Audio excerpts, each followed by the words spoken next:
Oh, say, can you see by the dawn's early light what so proudly we hailed at the twilight's last gleaming, whose broad stripes and bright stars through the perilous fight o'er the ramparts we watched were so gallantly streaming, and the rocket's red glare, the bombs bursting in air, gave proof through the night that our flag was still there.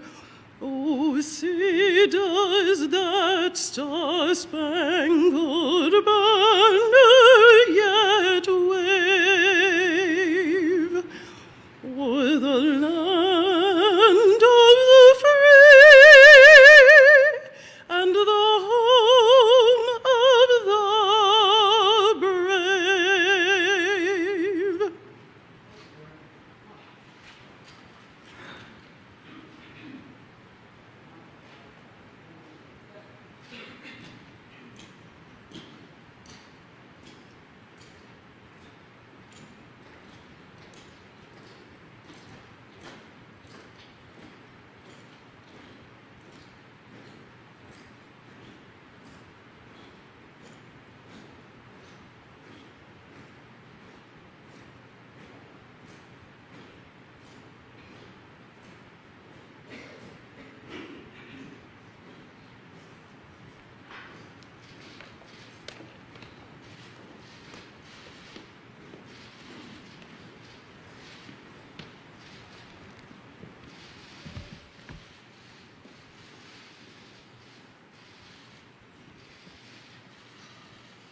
Ladies and gentlemen, please be seated. Let us express our appreciation for the Metropolitan Police Department Honor Guard and vocalist Rhea Walker. Thank you.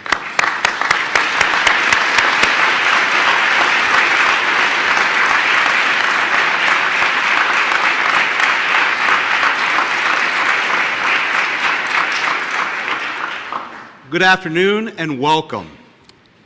I am Jim Kroll, Director of the Executive Office of U.S. Attorneys, and I am honored to be with you today as we gather for this special ceremony to celebrate the 37th Deputy Attorney General of the United States, Rod J. Rosenstein. Before we begin today's program, please join me in welcoming on stage our 85th Attorney General, William Barr, our guest of honor, Rod Rosenstein, the 84th Attorney General, Jeff Sessions, Assistant Attorney General for the Office of Legal Policy, Beth Williams, the Director of the FBI, Chris Wray, the United States Attorney for the District of Maryland, Robert Hur, and Principal Associate Deputy Attorney General, Ed O'Callahan. Welcome.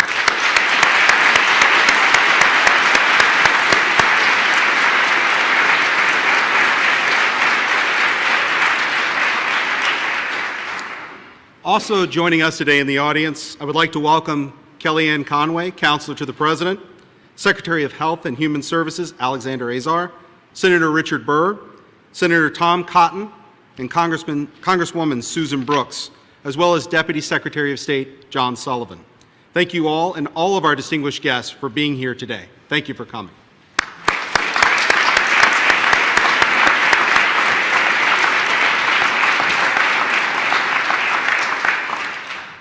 While there are many special guests with us today, none are more important than the family of Deputy Attorney General Rosenstein. Please join me in giving a very, very warm welcome to Lisa Barsumian, wife of the Deputy Attorney General, daughters Julia and Allison, and parents Robert and Jerry Rosenstein. Welcome.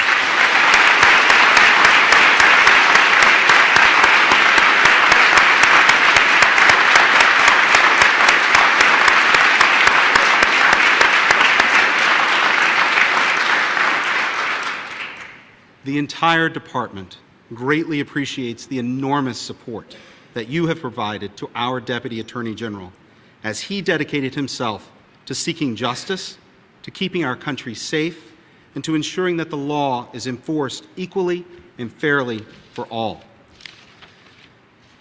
One of the great privileges of my career has been to serve under Deputy Attorney General Rosenstein for the past 13 years. From the time then U.S. Attorney Rosenstein hired me as an Assistant U.S. Attorney in Maryland, I have appreciated his perseverance, his professionalism, and his unwavering dedication to the rule of law.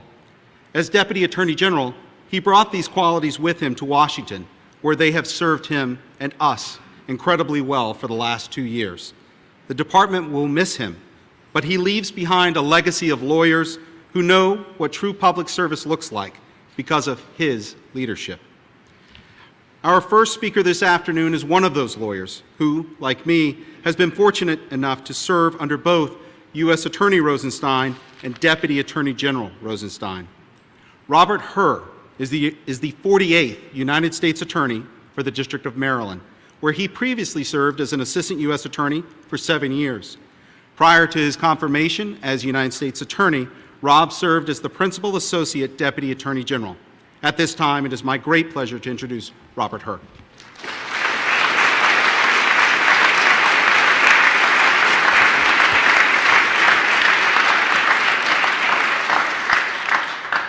Thank you very much, Jim. And good afternoon, friends and distinguished guests. I have given a lot of thought to what I would say on such a bittersweet occasion before such a distinguished audience. My first thought was, I should grow a beard worthy of a paydag. I, too, want a set of viral internet memes talking about how impressive my facial hair is. Many friends and family members have asked me recently, do you know that guy with the beard? Yes, I know him. Yes, he's a good guy. Yes, his beard really is awesome. And to be honest, I haven't really thought about whether he resembles Ulysses S. Grant, but I'll think about it. So I set my mind to growing my own beard, and the results speak for themselves. And I realized this is serious business. These are serious people doing serious work. I cannot waste their time with levity. So I thought about sharing with you how working with the Deputy Attorney General has changed me. Several months into serving as paydag, a few people close to me, including my wife, said, "You're starting to sound like the Deputy Attorney General." That made sense. I was spending almost all of my waking hours with the man. So when my wife said to me, "You're starting to sound like the DAG," I replied, "Excellent."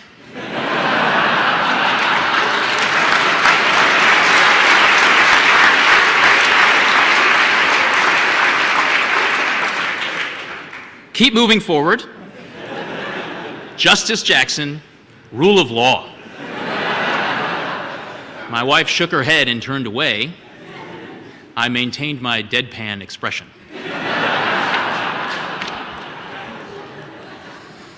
So I decided it's okay to allow for a little levity because much of my time in ODAG, which is what we call the Office of the Deputy Attorney General, was punctuated by laughter. The DAG's office is blessed with some of the smartest and the most dedicated lawyers in the country. And because our work is so serious, thank goodness that we and the DAG had very good senses of humor. When you're going through tough times, when you say, "You can't make this stuff up," you can either laugh or you can cry. And I remember a lot of laughter with the DAG. And I certainly don't remember any crying.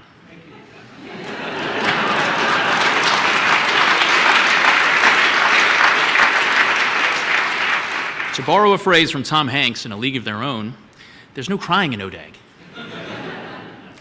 Now, some of the laughter was mischievous. I had the privilege of accompanying the DAG on a trip to China, where he represented the department at an Interpol meeting, and we discussed the scourge of fentanyl with Chinese authorities. The Chinese, to be honest, did not know what to make of me, perhaps wondering if I could understand what they were saying without the aid of interpreters.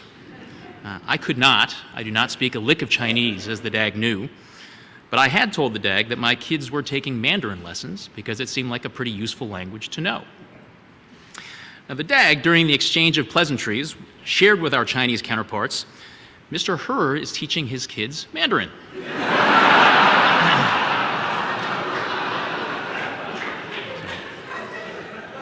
The Chinese reacted visibly to this revelation.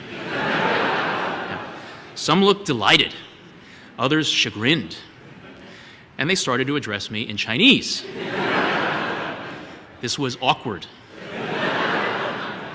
I chose not to bluff my way out of the situation for fear of creating an international incident. I fumbled to explain that I was paying other people to teach my kids Chinese. Good one, sir. You got me. The DAG has said that one of the best things about a job like his is helping pick the people you leave behind. And sir, as you look around the Great Hall, you see so many people whom you have befriended, supported, mentored, and led. And as you wrote in your resignation letter, the department and the U.S. Attorney's offices are staffed with skilled and principled leaders devoted to the values that make America great. It is such a privilege to succeed you as United States Attorney for the District of Maryland. You've advised me that the most important thing I can do as U.S. Attorney is to hire good people. I've followed that advice. And one of my favorite things to do is to welcome new hires to the office on their first day, share with them my thoughts on the importance of safeguarding the department's reputation for integrity, and administering the oath of office. I know that this oath is familiar to you, sir, as you have administered it to many AUSAs and sworn the oath many times yourself during your decades of service with the department. Swearing an oath is no small thing. It forces us to slow down and mark with solemnity a significant challenge we're about to take on. We do not swear oaths to do easy things. Oaths are about serious things that require real fortitude and commitment. Entering military service, testifying in court, beginning a marriage, and becoming a police officer. And it's fitting that on the eve of Police Week, we take note of the extraordinary challenges that law enforcement officers face routinely. Doing jobs with high stakes and significant discretion, we may be tempted to do the easy wrong instead of the hard right. But often, there is no easy choice. There will be intense scrutiny, pressure from all sides, armchair quarterbacking, and personal attacks no matter what you do. You simply get good advice, think carefully, make the call you believe is right, and then take the hits. DAG, you have fulfilled your oath. You have defended the Constitution. You have borne true faith and allegiance to the same. And you have well and faithfully discharged the duties of your office. It is hard to imagine the Justice Department without Rod Rosenstein. But in case you're interested, we do have a vacancy in Greenbelt right now. You would be a great AUSA. DAG, you showed how to fulfill your duties with grace, humor, and dignity. You took the hits, and you kept it classy. We will continue to do our best to do the same. Thank you.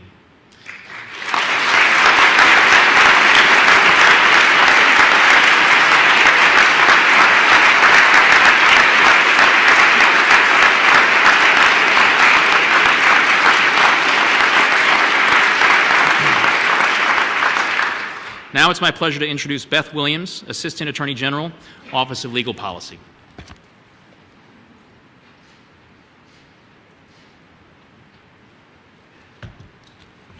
Good afternoon. It is an honor to be here with you today and to say a few words about our Deputy Attorney General, Rod Rosenstein. Much has and will be said about Rod's public-facing role, but I'd like to share some thoughts with you about the Rod Rosenstein that I know. They say the mark of a good boss is knowing the names of his employees' children. Well, after I introduced my children to Rod, he not only remembered their names, he remembered the names of the stuffed animals that they were holding at the time. Tasha and Dottie, right, Rod? That story probably is not surprising to those of you who have had the good fortune to work with Rod. At the Department of Justice, each and every day, Rod demonstrates that care for the people with whom he works and for the important missions they are serving. And he displayed true leadership, enduring the slings and the arrows, the testimony and the news stories, while allowing the rest of us to focus on the important work of the department. And for that, I know that many people in this building will be forever grateful. Anyone who has paid attention to Rod's speeches or who has read the back of this afternoon's program knows two things about Rod. One, he has a deep admiration for former Attorney General and Supreme Court Justice Robert Jackson. And two, he loves a good Jackson quote and often quotes Justice Jackson in his speeches. We at the Office of Legal Policy often undertake our own analyses and consider statistics, so we decided to do that here. And it turns out that Rod quotes Justice Jackson approximately 5.2 times per hour during a typical workday. I'm told by Lisa that that's on par with his quoting rate at home. Back in March, there were actually reports that he had run out of Robert Jackson quotes, and so he planned on leaving the department then. But thankfully, he found a few more, and that has gotten him through till May. There is a reason that Rod quotes Robert Jackson's words so often. It is not only because he was a great champion of the law. It is because he so eloquently communicated the principles that form the pillar of our work and our mission at the Department of Justice. Jackson had a North Star, an understanding of the rule of law that guided him. Rod Rosenstein shares many qualities with Robert Jackson. He too inspires those who work for him and with him. He too has a North Star. And in 50 years, it's easy to imagine our grandchildren will be quoting words that he said, and we hope living up to the values that he holds. Given this, I was happy to come across a Jackson quote describing the type of vanishing lawyer that has served as an American institution. Robert Jackson wrote, "He left his mark on his times, and he was worth knowing. He loved his profession. He had a real sense of dedication to the administration of justice. He held his head high as a lawyer. He rendered and exacted courtesy, honor, and straightforwardness at the bar. He respected the judicial office deeply, demanded the highest standards of competence and disinterestedness and dignity. The law to him was like a religion, and its practice was more than a means of support. It was a mission."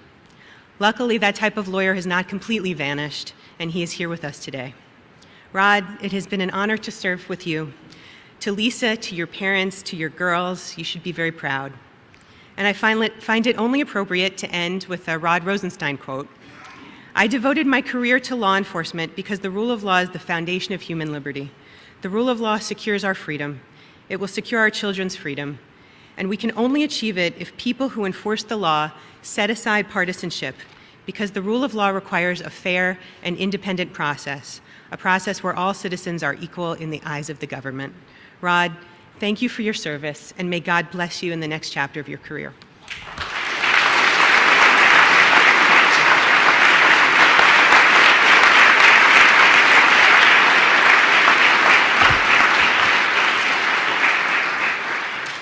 Thank you, Beth.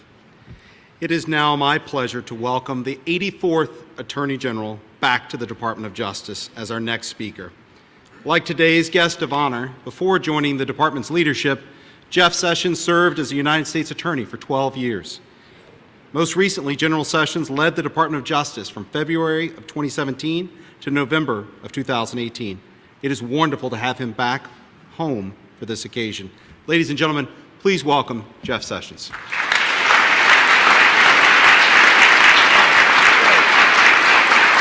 Thank you. Thank you all. And thank you. Thank you. Thank you. Thank you so much. And thank you, Jim, for your remarks and your service to this department as EOUSA Director, and your energy and leadership really has played a powerful role in having the best group of United States attorneys ever. We used to claim my class, the Reagan class, was the best, but this class is the best. And Rod, we helped pick a good group, I think, no doubt about it. So I'm honored to be back with all of you to share this special moment with Rod and the department that we love. Today marks the departure of one of the Department of Justice's most important leaders in its history. Rod came here almost 29 years ago and has held the deputy position in this, $27 billion agency for a little over 2 years. Before that, he was a member, held a number of key positions in the department, including being the United States Attorney for Maryland for 12 years. Rod once told me, only 3% of United States attorneys ever served 12 years, and that he and I were 2 of them. Now, I don't know how he calculated that, but as you know already, he's good with numbers. Wharton School of Business perhaps had something to do with that. Some of our prosecutors and U.S. attorneys know he's good with numbers too, because if they're not performing, they hear from him about their numbers. Well, I had heard of Rod before I met him and remembered how he was nominated by President Bush for a circuit court judgeship, but was blocked by certain senators. That was another thing we had in common. Their complaint was he was too valuable as United States Attorney. They couldn't lose him. Well, that was a much kinder thing than they said about me. And I can say that for you, Rod. So as I considered my choice for Deputy Attorney General, I knew that I had been away from the department for some 25 years, and that I needed a proven prosecutor, a crime fighter. That was going to be a top priority of what we were doing. I wanted someone who understood all the aspects of the department, who knew this department, a strong manager, and a man of the law who believed in the law, and a man of integrity. He shared my view on so many of these matters, on good law enforcement policies, that if you do the right things effectively, you could make our communities safer. Crime does not have to go up if you do it right. He knew that homicides and violent crimes had jumped in the previous 2 years. He was committed to adopting policies that would reverse those trends. We discussed how to identify and confirm the great United States Attorney group that we were moving forward. He understood the importance of state and local law enforcement, and that it was essential for our federal team to work with them if we were going to reduce crime. 85% of our people are state and local. In fact, we have assembled a truly great group here, and he did. We discussed the importance of enhancing discipline within the department, following our rules, following the rules, following the law, and avoiding the politicalization and leaks and other things that seem too often to occur. We discussed the importance of adhering to the rule of law. We discussed that quite a bit, frankly. It was a top matter in our discussions, I believe, as we discussed what we might do together at this department. So I had watched the Office of Attorney General from afar in Alabama as an assistant United States attorney and as United States attorney, almost with a sense of awe. On the Senate Judiciary Committee for 20 years, I had another ability to see the office from a different perspective. So when we came in, I had no doubt, Richard, there would be a lot of controversies. And during my tenure, the Office of Attorney General just frequently finds itself at the vortex of law and politics and separation of powers. But in truth, I have to say, our run exceeded my expectations. I got to say, considerably. So when I recused, using the recent words of Attorney General Barr, the baby fell to Rod. That's just the way it was. The so-called collusion investigation became his, and it was no little matter. There was a continual uproar. Decisions had to be made, and those decisions fell to him, and they fell to him alone. He had to become the Attorney General for this matter. He made every decision based on his best judgment of what he thought was best for this country. He stayed the course during some of the most difficult times in the history of the department. So the investigation was ongoing when he arrived. He didn't start it. And once started, it's my observation over the years, these things just become unstoppable. They have to work their will. Having worked for independent counsel Ken Starr, Rod understood better than most the nature of the special counsel, its regulations. He concluded that justice would be best served by appointing a special counsel, and he chose the respected Bob Mueller, all in accordance with the procedures of the Department of Justice. These procedures had been set up, fortunately, for just such times as this. Mr. Mueller was given the support and time needed to complete his work. Pursuant to the regulations, Mr. Mueller prepared a report to the Attorney General for his decision.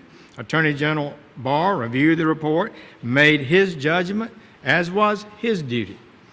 Perfect justice, according to California Supreme Court Justice Macklin Fleming a number of years ago, is not achievable, he said, in this world. Perfect justice can't be achieved. And to pursue perfect justice, he says, can cause us to lose what justice we can achieve.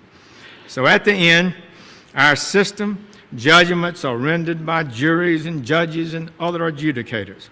Some of those decisions are final and non-reviewable, some can be reviewed. But in America, we are committed to a lawful process. We believe that truth is best found and justice best achieved if the correct process is followed properly, fairly. To deviate from established procedures strikes at the heart of justice in America.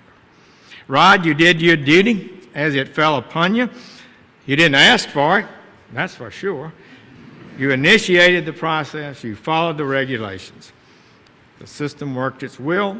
What more can a public servant do? So I can't close without a word to Lisa and your wonderful and supportive spouse. And your fabulous daughters, Allie and Julie. I've gotten to know them. They are so wonderful. And I have to say my admiration for you has risen knowing them because they're so fine.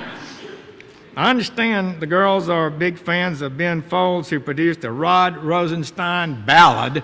You know, I don't know if it hit the top of the charts, but it was pretty good.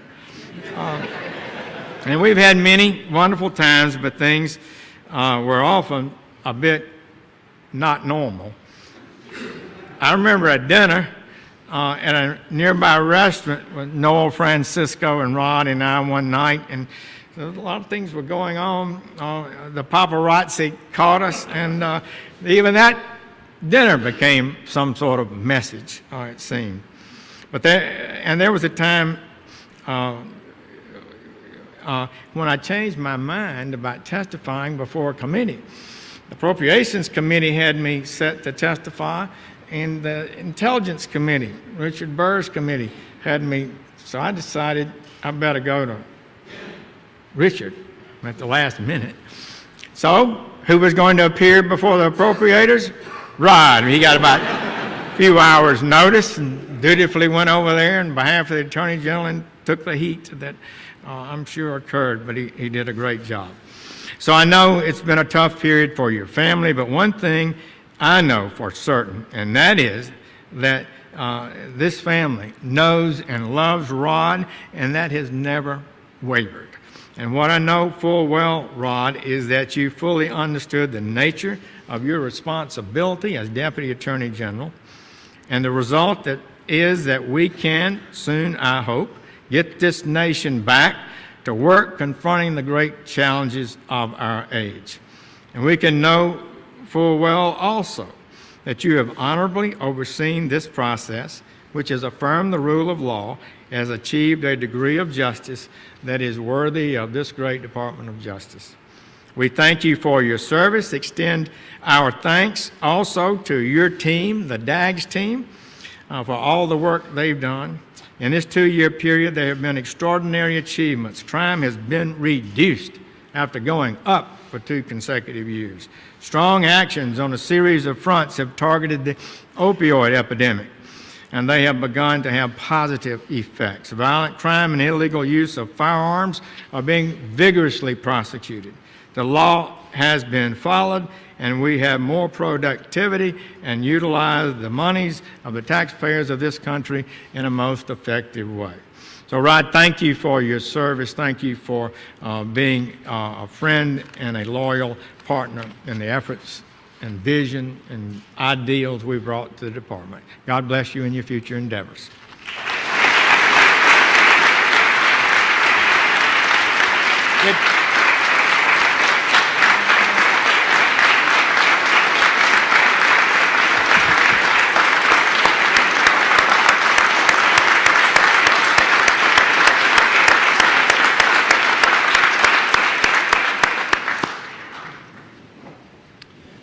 Thank you, General. Our next speaker is also no stranger to the office of the Deputy Attorney General. Christopher Wray served as the Principal Associate Deputy Attorney General, without a beard, before becoming Assistant Attorney General for the Criminal Division in 2003. He has served as the Director of the FBI since August of 2017. Ladies and gentlemen, please welcome Director Chris Wray.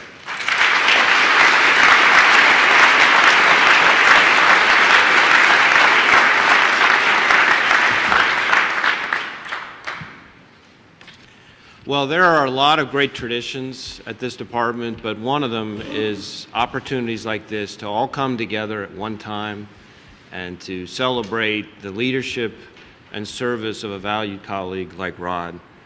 And I have the honor today of presenting a gift that carries a special meaning to all of us charged with enforcing the laws of the United States.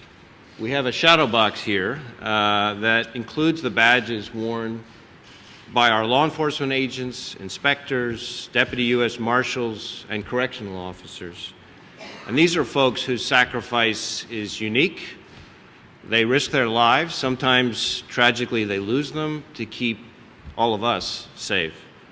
And the DOJ law enforcement organizations represented in this shadow box include ATF, BOP, DEA, FBI, Interpol Washington, JMD's Security and Emergency Planning Staff, OIG, and the Deputy U.S. Marshals.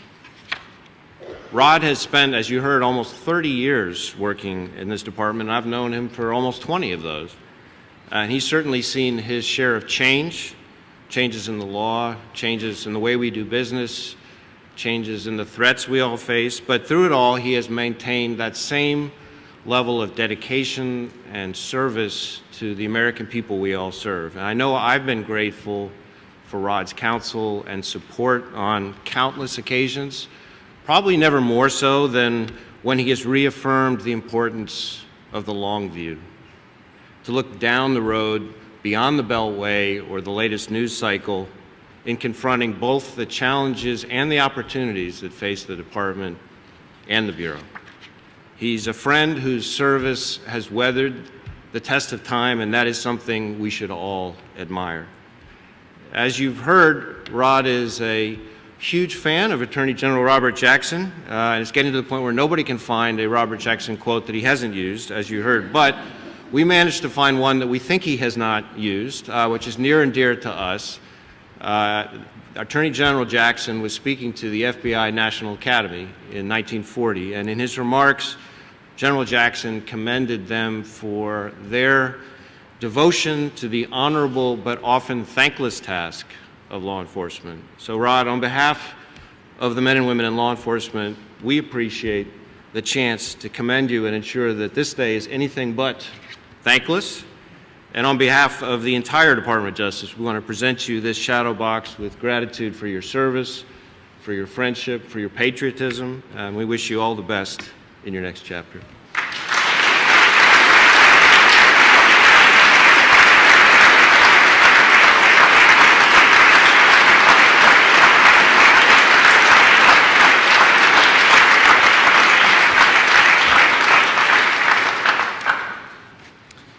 Thank you, Chris. When today's guest of honor joined the Department of Justice through the Honors Program in 1990, our next speaker was serving then as Deputy Attorney General.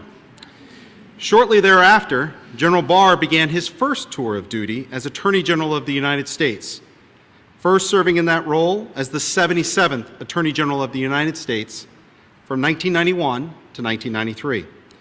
General Barr was confirmed as our 85th Attorney General in February of this year, making him one of only 2 people in history, and the first since the 19th century, to hold this high public office twice. Ladies and gentlemen, at this time, please welcome to the podium the Attorney General of the United States, William Barr. Thank you. Thank you. Thank you.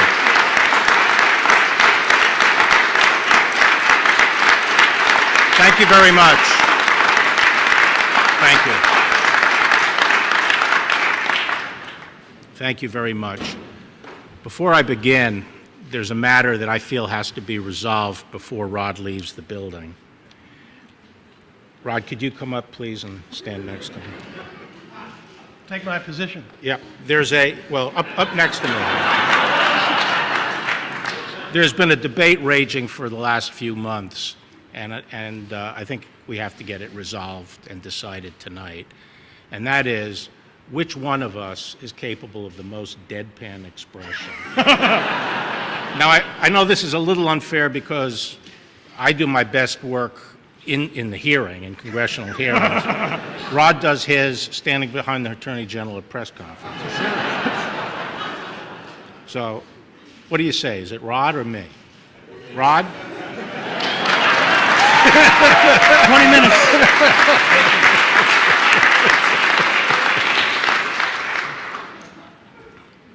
Thank you for all being here, and thanks to everyone who put this event together. You know, it's not traditional to hold a farewell ceremony for a Deputy Attorney General in the Great Hall, but this is Rod Rosenstein, and given what Rod has given to this department, the years of service and his achievements, we all know that it's the right thing to have Rod's farewell ceremony here today. Now, this occasion honors Rod not only for his tenure as Deputy Attorney General, but also for his nearly three-decade career here at the department. And when Rod arrived in 1990, as Jim just said, there was this very svelte and dynamic Deputy Attorney General, who I'm sure serves as an inspiration for you over here. Now, in those days, the deputy job was a lot different. But I'll tell you now, the Attorney General job was a lot different also. You like records. This must be a record of Attorney General being proposed for contempt within 100 days of taking office. But Rod's arrival at Main Justice in 1990 was not the true start of his DOJ service. As a law student at Harvard, Rod interned at the U.S. Attorney's Office in the District of Massachusetts, and the acting attorney, U.S. attorney in that office at the time was none other than Bob Mueller. And Bob then went on to be Assistant Attorney General for the Criminal Division, where Rod was first assigned as an honors program lawyer. Little did we know that we would be getting the old band back together again.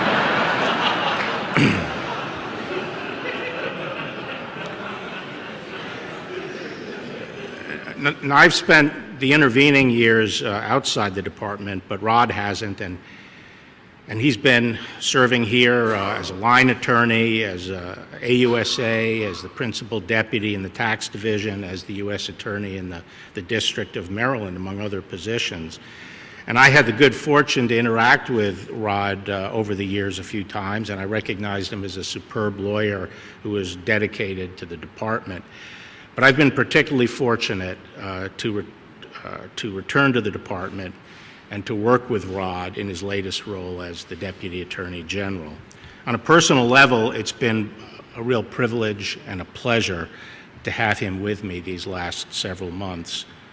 It's a matter of public record that we've spent a great deal of time together of late, but less well known, though certainly known to all of you here assembled, are Rod's characteristics that brings him to the office that he brings with him to the office every day. Exceptional intelligence, sound judgment crafted from experience, composure even under the most intense pressure and scrutiny, and above all, an upbeat spirit and keen sense of humor.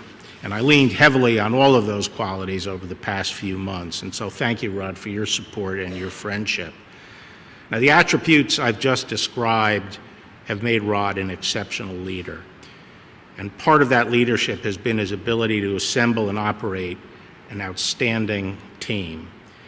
In my opinion, Jeff Sessions and Rod played a decisive role in putting together, I think, the strongest team of presidential appointees at the department that I can ever remember.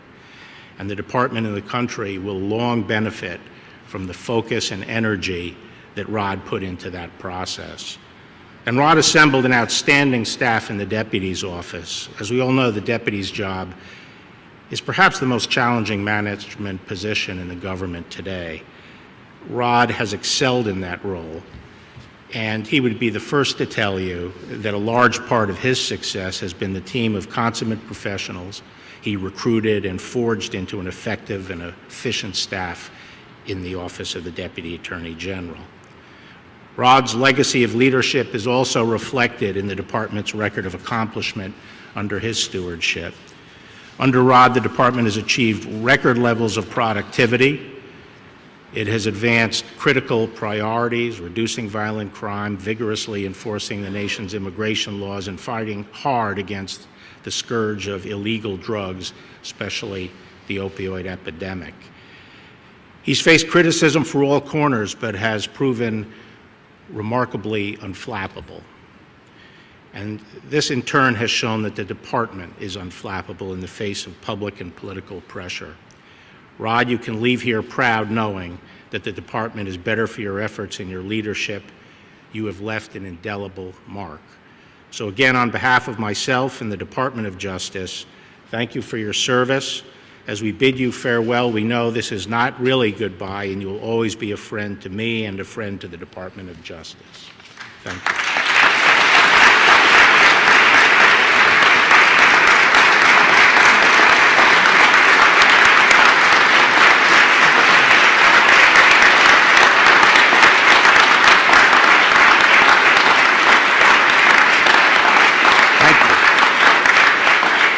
So another tradition at the department is when a deputy attorney general steps down is to present him with an American flag that has been flown over the main justice building. And so on behalf of your friends and colleagues here at the department, it is my honor to present this flag to you.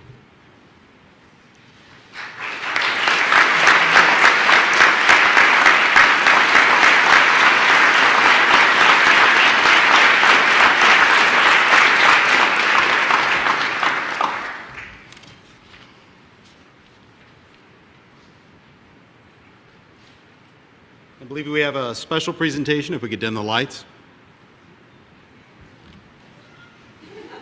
General, do you want to turn your attention?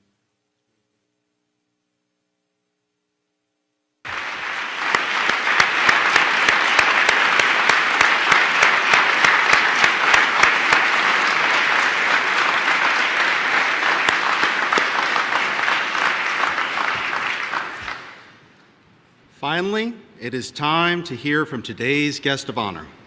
Much could be and has been said about the Deputy Attorney General's 30 years of distinguished service to the Department of Justice, and you are all closely acquainted with his many accomplishments. The Deputy Attorney General has often reminded us that our system of government is not self-executing. It relies on wisdom and self-restraint. Throughout his career with the department, Rod Rosenstein has tempered zeal with kindness. He has sought the truth. He has served the law, and he has approached each task with humility. He has served as a guardian of the rule of law and preserved it in his time for many future generations. I have no doubt that Justice Jackson would approve. Ladies and gentlemen, please welcome Deputy Attorney General Rod Rosenstein.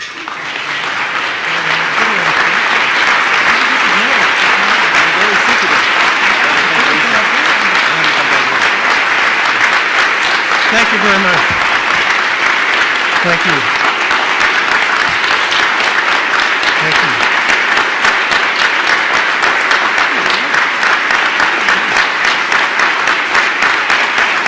Thank you.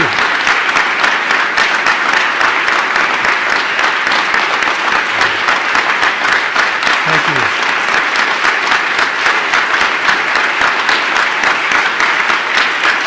Thank you very much.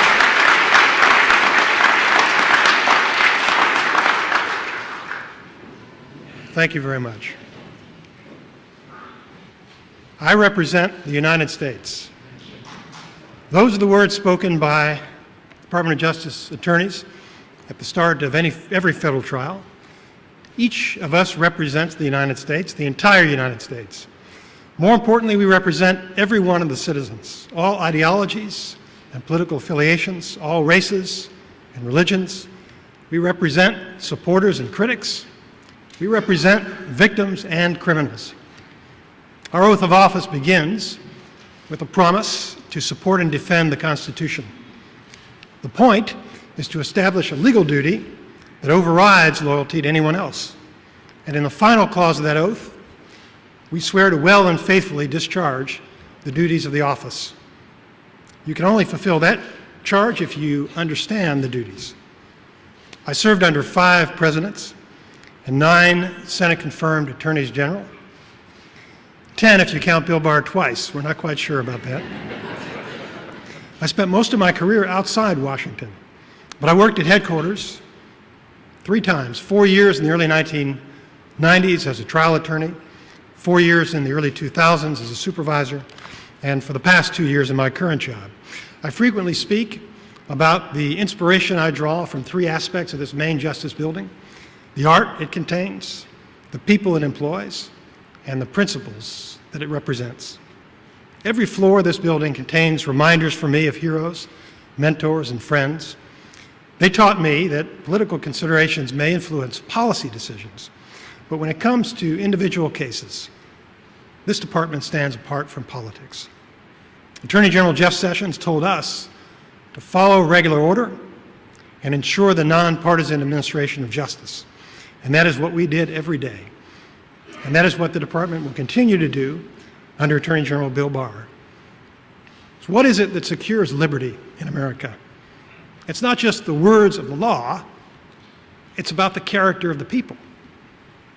When you exit this great hall and walk into the courtyard of the main justice building, if you look up, you'll see a Latin inscription that reads, "Privilegium obligatio." It means that when you accept a privilege, you incur an obligation. People who earn the privilege of joining this department accept the obligation to seek the truth, serve the law, and faithfully follow our policies and procedures. Former Judge Richard Posner put it this way: the Department of Justice wields enormous power over people's lives, much of it beyond judicial or political review. With power comes responsibility, moral if not legal, for its prudent and restrained exercise. And responsibility implies knowledge, experience, and sound judgment, not just good faith. Our Justice Department employees undergo rigorous screening interviews and periodic background checks. With few exceptions, they demonstrate great intellect and integrity, patriotism and wisdom, courage and resilience. No organization with 115,000 employees is error-free, but our virtuous culture and our disciplined procedures promote objectivity and fairness.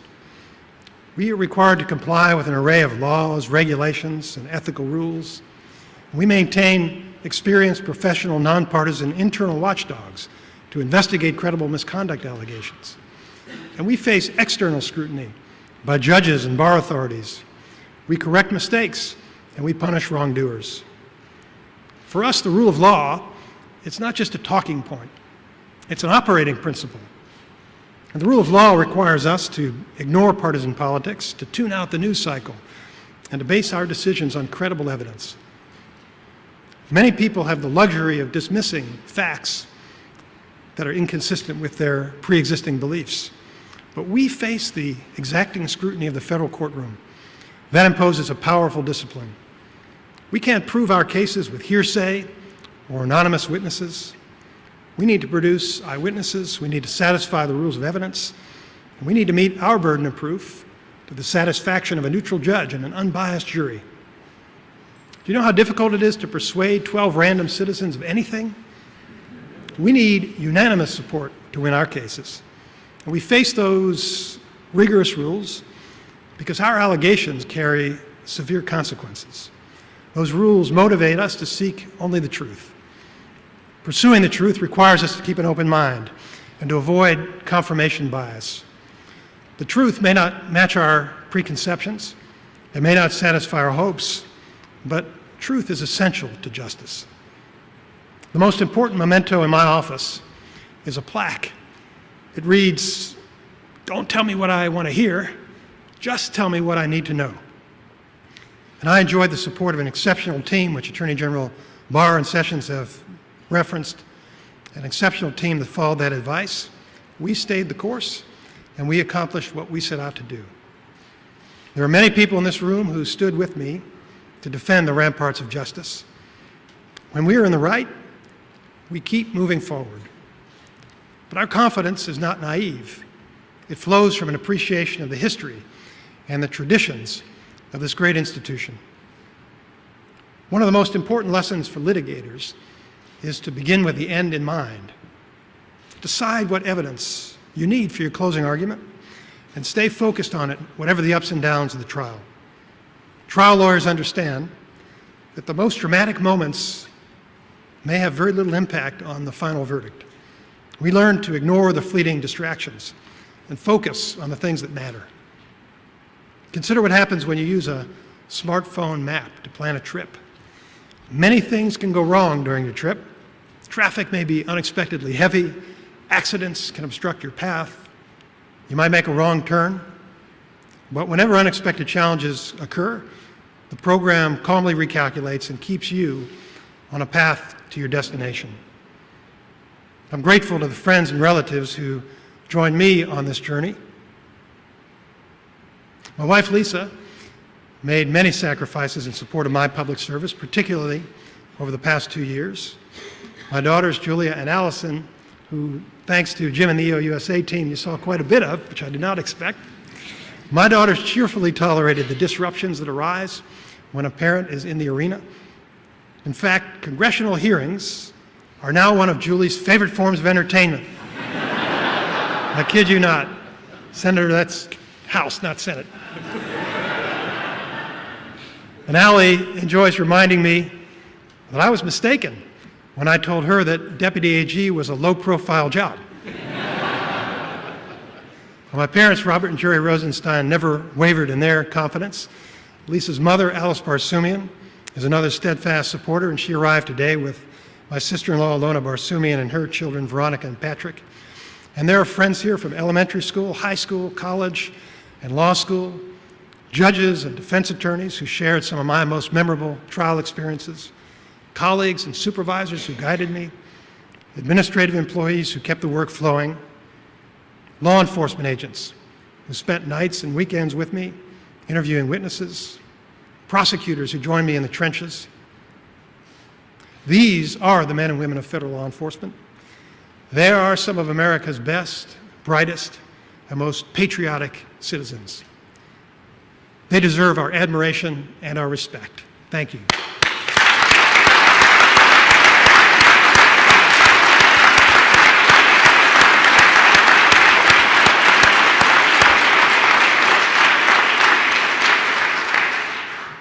I have to admit that some of the agents I worked with are retired, but I appreciate those of you who came back for this ceremony. At my confirmation hearing, I pledged to defend the independence of the Justice Department, to protect public safety, to preserve civil rights, and to seek justice. I promised to draw on my personal experience with law enforcement officers and to promote public confidence, and I fought for those goals every day. Government officials sometimes face pressures to compromise principles, perhaps even to trade virtue for the appearance of virtue. But we should exercise caution whenever unpleasant circumstances tempt us to disregard timeless principles. It is most important to follow the rules when the stakes are highest. Sticking with traditions is usually the best course. Not always, but usually. After all, that is why they became traditions. Thomas Jefferson reputedly gave this advice: on matters of style, swim with the current. On matters of principle, stand like a rock. The challenge is to distinguish between principle and style, between the things that matter most and the things that matter least. Our Justice Department team focused on important goals. We used results-driven management to improve the department's efficiency and to enhance the impact of our $28 billion budget. We made rapid progress on the law enforcement priorities that Jeff Sessions set: reducing violent crime, curtailing opioid abuse, protecting consumers, improving immigration enforcement, and building confidence in the police, while preserving national security and strengthening federal efforts in other areas. And this department is not just about law enforcement. We represent the government in civil lawsuits. We counsel other agencies. We house prisoners. We administer grants. We collaborate with local, state, and tribal authorities and with international partners. Our influence on America is broad and it is deep. And that influence gives us a unique platform to foster civility. Speaking from this stage on April 1st of 1940, Attorney General Robert Jackson, who else?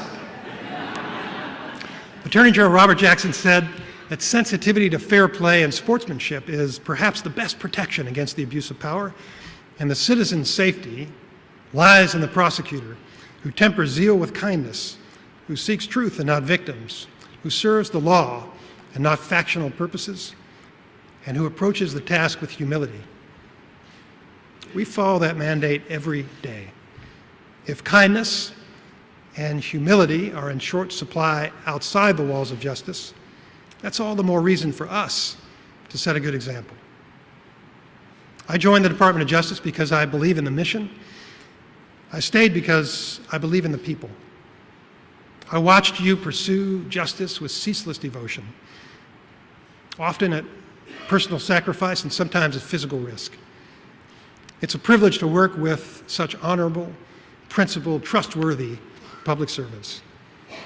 Some of my role models were famous political appointees, but many were career public servants like David Margolis, who was renowned for his irreverence and for his love for this department.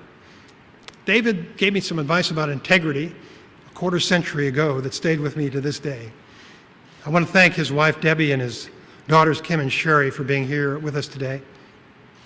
And in my final moments on this grand stage, I want to leave colleagues who remain behind with these words from another former Attorney General, Edward Levy. As law enforcement officials, you hold a unique and difficult position of enormous responsibility to our society. Many citizens learn what kind of country this is by watching you. And the things they learn, Levy said, include what kindness and decencies we honor as a people. I hope you do your part to carry the baton of justice with kindness and decency and to pass it safely to the next generation. And when you walk the halls of justice, I hope they echo for you with the voices of heroes, mentors, and friends as they do for me. To those who taught me, those who worked beside me, and those who stood behind me, I'm grateful for your friendship, and I'm thankful for your accomplishments. I leave here confident that justice is in good hands. It's in your hands. Thank you and farewell.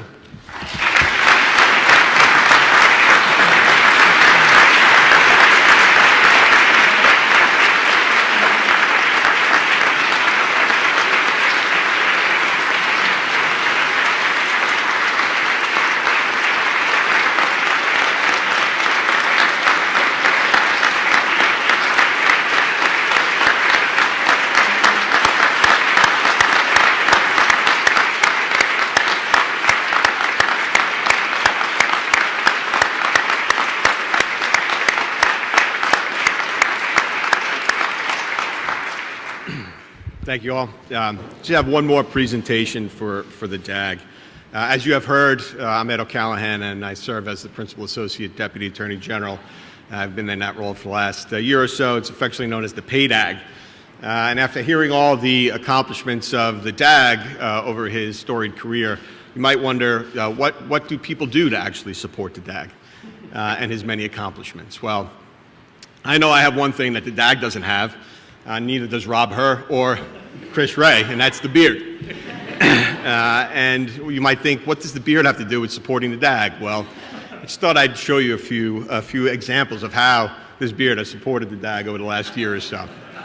Last fall, when the DAG went through some rough times, the beard was here to give him some support and comfort in a very difficult time. More frequently, the DAG called upon my beard to provide some stern gravitas to certain moments. For example, when he announced the indictment of several Russians in the 2016 interference with the election.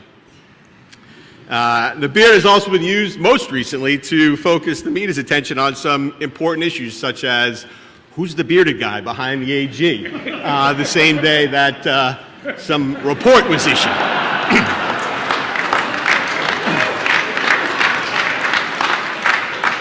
So, sir, over the course of this incredible journey with you, my beard has become a signature feature. It's frankly good to be known for something. This has had such a profound and gratifying journey for me personally to be with you on it. I've actually struggled after seeing all the esteemed presenters here today to figure out what I could bestow on you to commemorate our time together. And we've all heard about the phrase, and I've heard it all my life, like, he can give you the shirt off his back, and I would certainly do that. But I don't think that would be appropriate, and I don't think you need a shirt. But I do believe that to commemorate our time together, I will bestow on you the official PAYDAG beard.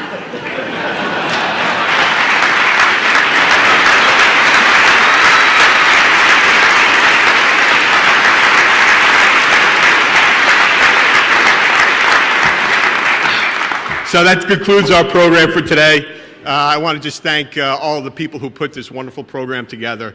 Again, thank the Rosenstein family for sharing Rod with the department and with the United States for the last almost 30 years. Thank you all for coming here today and helping us celebrate Rod Rosenstein. Thank you very much.